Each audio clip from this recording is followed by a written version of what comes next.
AB news চ্যানেলে আপনাকে স্বাগত। আজকের বড় রাজনৈতিক আলোচনায় উঠে এসেছে জাতীয় পার্টির চেয়ারম্যানের মন্তব্য। তিনি দৃঢ় কণ্ঠে বলেছেন, জাতীয় পার্টি ছাড়া দেশে কোনো নির্বাচন সম্ভব নয়।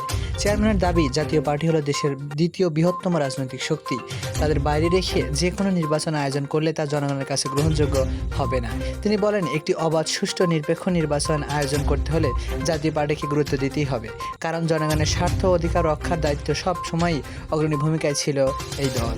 জাতীয় পার্টি সবসময় শান্তিপূর্ণ ও গণতান্ত্রিক আন্দোলনে বিশ্বাসী, কিন্তু তিনি সতর্ক করে বলেন, জনগণের অধিকার নিয়ে কোনো প্রকার সমঝোতা করবে না জাতীয় পার্টি।